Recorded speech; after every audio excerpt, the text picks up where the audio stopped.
Muy buenos días, mi nombre es Luis Capote Pérez, soy profesor de Derecho Civil de la Universidad de La Laguna y me encuentro una vez más en las instalaciones de VLL Media para grabar una píldora, en esta ocasión sobre un tema, un concepto del derecho sucesorio que es el de testamento hológrafo.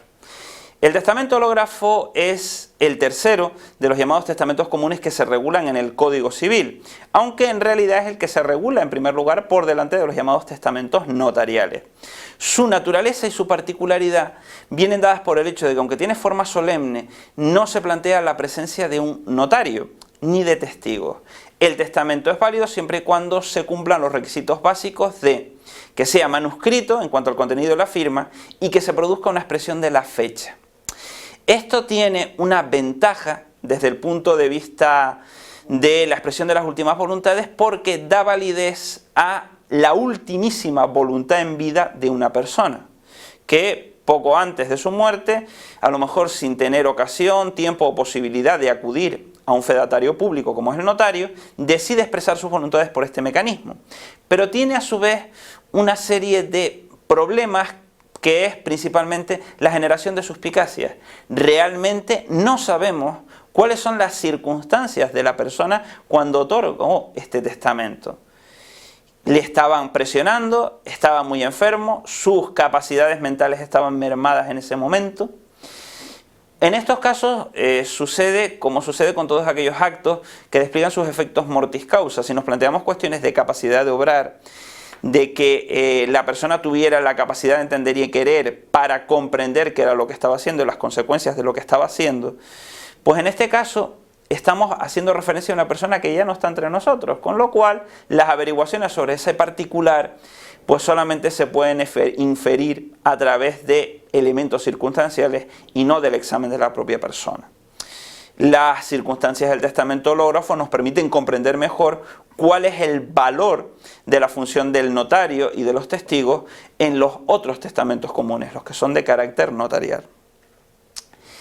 En primer lugar, una de las primeras cuestiones que se plantean respecto del testamento hológrafo por lo que respecta a los otros testamentos es la cuestión de la capacidad de obrar. Así como los testamentos notariales se pueden otorgar a partir de los 14 años, los testamentos hológrafos solamente son válidos si se tiene la mayoría de edad. Es decir, a partir de los 18 años. Se entiende que hay que tener una capacidad de obrar de carácter superior. También se establece en el ordenamiento jurídico una particularidad respecto a la lengua que se establece en el testamento hológrafo y que pueden encontrar ustedes en el precepto que se cita en la diapositiva. ¿Qué requisitos tiene que tener? Pues en primer lugar el carácter autógrafo en cuanto al contenido y la fecha. Y debemos interpretar el testamento conforme a la regla de la literalidad. En segundo lugar, ¿qué sucede si en ese texto manuscrito hay tachaduras, hay manchones? Es decir, una persona que no sea particularmente hábil a la hora de la escritura manuscrita, pues esa persona tiene que enmendar esas tachaduras, esas enmiendas, de manera que quede patente que no se trata de manipulaciones posteriores, ya que si eso no se produce, habría serios problemas para considerar el testamento como válido. Tiene que haber una expresión de la fecha, por lo que se ha comentado en otras píldoras, de lo que sucede cuando hay múltiples testamentos, y tiene que haber, por supuesto, la firma como requisito de validez, mediante el cual se produzca la acreditación de que ese texto manuscrito responde a la voluntad de la persona que lo ha otorgado.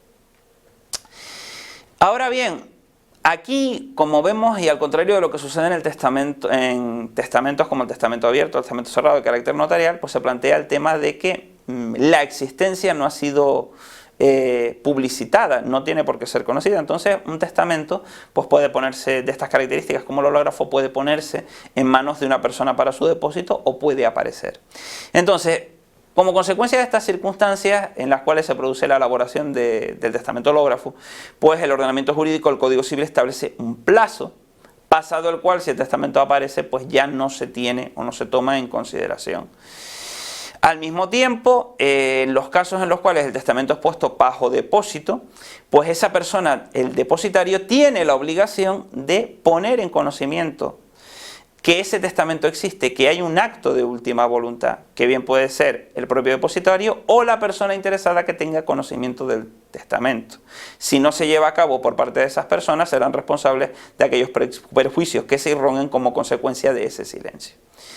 El acto fundamental es que tiene que darse pues lo que denominaríamos apertura, que es la comprobación de que efectivamente la letra que está en ese documento, la firma que está en ese documento corresponde con la letra y la firma de la persona que aparece como otorgante. Y si se supera ese requisito de validez que tiene que realizarse ante la autoridad judicial competente, se produce la protocolización, la elevación a público de ese testamento y el despliegue de sus efectos. Por último, solamente me queda mencionar la cuestión de las memorias testamentarias, que está regulada en el 772 del Código Civil, donde se establecen los requisitos del testamentógrafo para las mismas. Una vez más, esto es solamente un concepto introductorio al testamentógrafo que ustedes pueden, deben y tienen que ampliar a través de esta lista de obras bibliográficas de referencia, de manuales que yo les dejo, o de otros libros, otras obras que ustedes puedan y quieran consultar. Una vez más, les doy las gracias por su atención y agradezco al personal de ULL Media la oportunidad que ofrecen con este tipo de servicios. Muchas gracias.